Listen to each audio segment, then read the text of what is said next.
인생의 헛된 삶과 참된 길. 청담 스님. 우리 인간이란 본래 어디에서 왔다가 어디로 가는 것인지, 또 무엇 때문에 사는 것이며, 그저 막연히 생겨나서니 살 때까지는 죽지 못해서 살아가고 있는 것인지, 고달픈 삶에 쫓기다 보면 이런 문제들을 생각할 겨를도 없이 살아가고 있는 것이 우리의 각박한 현실 생활이 아닐까. 그러나 우리는 이런 문제들을 생각하기 이전에 벌써 살고 있는 것이며, 그렇기 때문에 여기서 나는 잘 사는 문제를 가지고 말하려 한다. 농사 짓는 사람이나 장사하는 사람이나 고기 잡는 사람이나 공장 직공, 정치인, 학자, 종교인, 심지어는 석가, 공자, 예수에게 물어보더라도 잘 살려는 마음, 이 한 생각만은 똑같이 가지고 있으리라. 이 글을 쓰는 나도 그렇고 이 글을 읽는 여러분도 그러할 것이다. 그러면 어떻게 사는 것을 잘 산다고 할 수 있는가?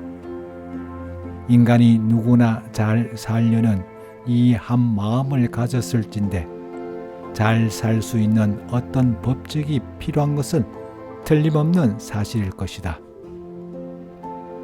그런데 나는 잘 사는 법을 말하기 전에 먼저 어떤 것을 잘 사는 것이라고 하는가를 묻고 싶다. 세계의 경제를 한 손에 쥐고 주무르는 재벌이나 천하를 다스릴 수 있는 제왕이 되거나, 또 사자후의 웅변을 토하며 듣는 이로 하여금 가슴이 서늘하게 만들고 천하의 독자를 붓 하나로 놀라게 하는 큰 문호가 된다면 이것을 일러 잘 사는 것이라고 할 것인가? 부귀와 명예를 헌시짝같이 던져버리고 뜬구름과 흐르는 물로 살림을 삼아 천상천하 유아 독존인 양 하는 사람이 있다면 이 사람을 일러 잘 사는 사람이라 할 것인가? 아니다. 이 모두가 그 칠의 잘 사는 방법이 될 줄은 몰라도 참된 의미의 잘 사는 방법은 되지 못하리라. 그러면 어떤 것이 잘 사는 것인가? 부족함이 없는 것이 잘 사는 것이요, 구할 것이 없는 것이 잘 사는 것이요, 원망이 없는 것이 잘 사는 것이요, 성냄이 없는 것이 잘 사는 것이요, 미움과 질투가 없는 것이 잘 사는 것이요, 공포와 불안이 없는 것이 잘 사는 것이요, 강제와 속박이 없는 것이 잘 사는 것이요, 해탈과 자유가 있는 것이 잘 사는 것이요, 늙지 않고 병들지 않고 죽지 않고 영원히 사는 것이 잘 사는 것이요, 보다 위 없는 것이 잘 사는 것이요, 마음에 흡족한 것이 잘 사는 것이다. 인간의 일평생을 100년이라 한다면 이 일평생을 흔히 살아간다고 한다. 이 귀중한 한평생 무엇을 위해서 살아야 하고 또 누구를 위해서 살고 있단 말인가? 우리는 흔히 이런 문제들을 전혀 생각하지 못하는 사이에 머리엔 흰 머리카락이 얹혀 있고 얼굴엔 주름살이 잡히는 수가 있다. 만약 인간들이 이런 이유를 모르고 그저 먹고 자고 성생활만 즐기며 살아간다면 이는 저 금수들의 생활과 무엇이 다르겠는가? 사람들은 흔히 살아간다고 한다. 그러나 살아간다는 말은 아무런 내용이 없는 말이다. 가령 인간이 100년을 살 권리를 가지고 와서 하루를 살았다는 말은 하루 죽었다는 말 외엔 또 무슨 다른 뜻이 있단 말인가? 그러니까 1년을 살았다는 말은 곧 1년을 죽었다는 말이다. 그렇다면 살아간다는 말은 죽어간다는 말이라 해도 옳을 것이다.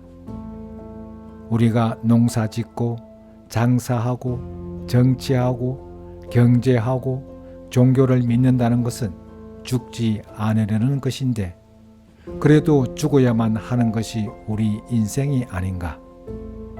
이는 참으로 비참한 사실이다. 권력, 재력, 그 무엇으로도 해결할 수 없는 일이다. 인간의 일생을 따지고 보면 죽음이라고 하는 큰 구렁이한테 뒷다리를 물려 들어가는 개구리의 운명과 다를 것이 없다. 그런 인간들이 살려고 발버둥 치는 것을 볼 때는 정말 안타까운 생각이 든다. 오직 구렁이가 결정할 것이지 개구리에겐 아무런 자유도 없다. 마찬가지로 우리 인간의 죽음도 인간의 자유의사에 의해 결정되는 것이 아니고 오직 죽음 그 자체에 의해서만 결정된다.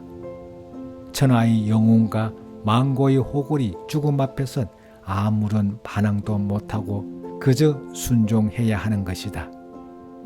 우리는 이런 현실에 직면해 있으면서도 마치 남의 일처럼 새카맣게 잊고 살아가고 아니 죽음이라는 구렁이에게 다가가고 있는 것이 아닌가.